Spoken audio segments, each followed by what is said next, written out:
নমস্কার বন্ধুরা, Pampa kitchen with village ফুডে নতুন রেসিপিতে সবাইকে অসংখ্য অসংখ্য স্বাগত জানাই। বন্ধুরা, যারা একবার ভাত খাওয়ার পরে আর দ্বিতীয়বার ভাত খেতে ভালো লাগে না, তারা অবশ্যই এই রেসিপিটা ট্রাই করে দেখতে পারেন। আর একদমই নরম তুলতুলে তৈরি হয়, যে কোনো তরকারি অথবা সবজির সঙ্গে ভীষণ ভালো লাগে। অনেক সময় আমাদের দুপুরে বা রাত্রের ভাত বেঁচে যায়, তো এই রেসিপি দেখার পর আপনারা আর বাসি ভাত নষ্ট করবেন না। এত সুন্দর টেস্টি এই রেসিপি তৈরি হয় যে প্রায় দিনই আপনারা ভাত দিয়ে এই রেসিপিটা তৈরি করবেন। কিভাবে বানিয়ে নেব চলুন দেখে নেওয়া যাক। প্রথমেই একটি ছোট মিক্সিং জার নিয়ে নিয়েছি, আর তার মধ্যে নিয়ে নেব 2 কাপ পরিমাণ ভাত। আর এটা আমার দুপুরে রান্না করে নেওয়া বেশি ভাত ছিল, সেটা আমি এখানে 2 কাপ ভাতটিকে একটি বাটির মধ্যে নিয়ে নিয়েছি। তো এখানে আমি ভাতটা দিয়ে দেওয়ার পর ওই একই বাটির মাপে হাফ বাটি জল দিয়ে দেব। মানে 2 কাপ ভাতের জন্য 1 কাপ জল দিয়ে প্রথমে পেস্ট তৈরি করব, প্রয়োজন পড়লে আবারও জলের ব্যবহার করব। তো চলুন একেবারে মসৃণ একটা পেস্ট তৈরি করে নেব। তো আমি এখানে প্রায় 2 কাপের মতন জল দিয়ে পেস্টটা তৈরি করেছি, মানে পরে আবারও 1 কাপ জল এখানে অ্যাড করতে হয়েছে। এবারে আমি ভাতের মিশ্রণটিকে একটি বড় বাটির মধ্যে ঢেলে নেব। সমস্ত মিশ্রণটি দেখুন এরকম থকথকে করে বাটতে হবে, অনেক বেশি পাতলা করে বাটলে হবে না। তারপরে ভাতের মিশ্রণের মধ্যে দিয়ে দেব একই বাটির পরিমাপ করে 2 বাটি পরিমাণ সাদা প্যাকেটের আটা, চাইলে আপনারা ময়দাও দিতে পারেন।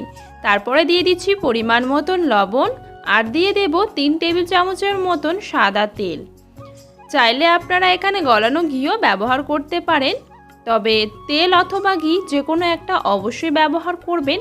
যেহেতু ভাত দিয়ে তৈরি, তাহলে নাস্তাটা কিন্তু 1 থেকে 2 দিন পর্যন্ত ভালো থাকবে তেলের ব্যবহার করলে। এবারে সব কিছু একত্রে একবার ভালো করে মিশিয়ে নেব। আর এইভাবে ভাতের মিশ্রণটি দিয়েই কিন্তু আমার এখানে ডোটা তৈরি হয়ে যাবে, এখানে আর কোনো রকম জলের প্রয়োজন পড়বে না।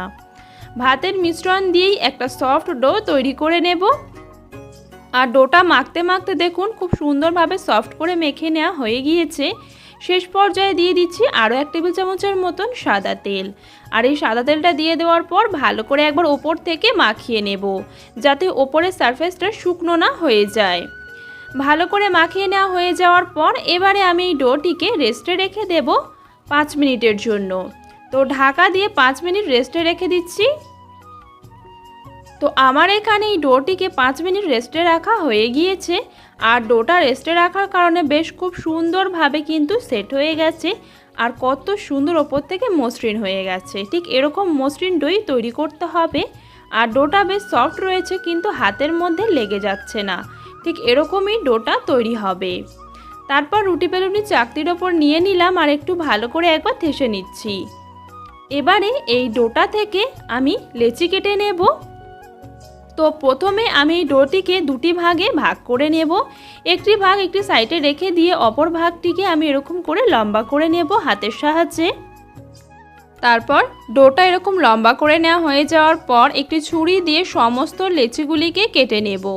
আর এইভাবে ছুরি দিয়ে লেচিগুলিকে কাটলে সমস্ত লেচিগুলি কিন্তু একই সাইজের তৈরি হয়। চাইলে আপনারা আপনাদের পছন্দ মতন যেভাবে খুশি বানিয়ে নিতে পারেন। তারপর হাতের মধ্যে রেখে গোল করে নিয়েছি, আর সমস্ত আমার লেচিগুলি তৈরি করে নেওয়া হয়ে গেছে। একটি রুটি এবার বেলে নেব। তার জন্য অল্প একটু শুকনো আটা দিয়ে কোট করে নিয়ে তারপরে বড় করে রুটির আকারে বেলে নেব। আর রুটিটা বেশ পাতলা করে বেলে নিতে হবে, যতটা সম্ভব পাতলা করে বেলে নিয়েছি। এবারে আমি এই রুটির ওপরে একটু তেল ব্রাশ করে নেব। তো অল্প করে এইভাবে ওপরের দিক থেকে তেল ব্রাশ করে নিতে হবে। তারপরে কিছুটা শুকনো আটা দিয়ে একটি আমি লেয়ার তৈরি করে নেব। আর এই তেল আর আটার যে লেয়ারটা তৈরি করছি সেটা খুব বেশি মোটা করে দিলে হবে না, একদম পাতলা করে দিয়ে দিতে হবে। এবারে আমি সাইডের দিক থেকে ভাঁজ করে নিচ্ছি। আবারও ওই ভাঁজের মধ্যে তেল ব্রাশ করে নেব, আর শুকনো আটা দিয়ে এইভাবে কোট করে নেব। তারপর আবারও অপর সাইডটাও ভাঁজ করে নেব। ঠিক যেভাবে মোগলাই পরোটার ভাঁজ দেওয়া হয়, ঠিক সেইভাবেই এই পরোটাগুলির ভাঁজগুলো দিয়ে নিতে হবে। আর প্রত্যেকটা লেয়ারে তেল আর আটা দিয়ে এইভাবে কোট করে দিতে হবে। তাহলে যখন পরোটাটা ভাজা হয়ে যাবে প্রত্যেকটা লেয়ার একদম পাতলা হবে আর প্রত্যেকটা লেয়ার খুব সুন্দরভাবে খুলে আসবে। তো একইভাবে আমি সব দিক থেকে এরকম করে ভাঁজ করে পরোটাটাকে তৈরি করে নিয়েছি। আর দেখুন কত সুন্দর ভাঁজটা করে নেওয়া হয়ে গিয়েছে। একইভাবে আমি সমস্ত পরোটাগুলিকেই ভাঁজ করে তৈরি করে নেব। আর বন্ধুরা, আমার এখানে 1 বাটি ভাতের মিশ্রণ আর 2 বাটি শুকনো আটা দিয়ে যে ডোটা তৈরি করেছিলাম তার থেকে 10টার মতন পরোটা তৈরি হয়েছে। তো আপনারা আপনাদের পরিবারের সদস্য অনুযায়ী এর পরিমাণটা বাড়িয়ে অথবা কমিয়েও দিতে পারেন। তবে যতটা ভাতের মিশ্রণ নিতে হবে তার ডবল কিন্তু এখানে আটা লাগবে, এটা অবশ্যই মাথায় রাখবেন।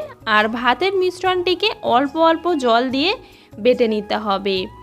বেশি জল দিলে আটার পরিমাণটা আরও বেশি লাগবে ডোটা তৈরি করার জন্য। তো এইভাবেই আমি সমস্ত পরোটাগুলিকে ভাঁজ দিয়ে নিয়েছি। এবারে একটা পরোটা আপনাদের বেলে দেখিয়ে দেব।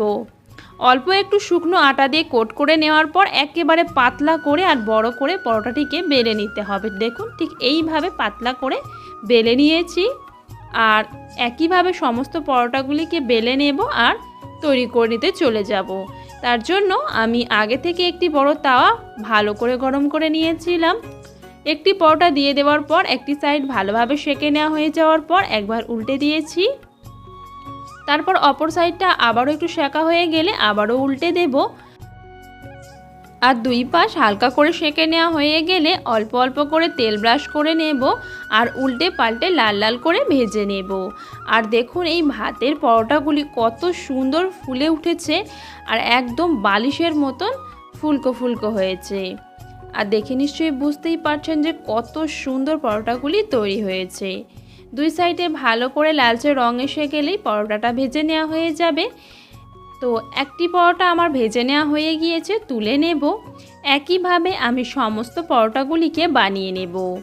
আর প্রথমে 2 পাশ ভালো করে সেঁকে নিতে হবে। আর আপনারা এটা অল্প তেল দিয়ে তৈরি করে নিতে পারবেন, একদমই নরম তুলতুলে তৈরি হয়।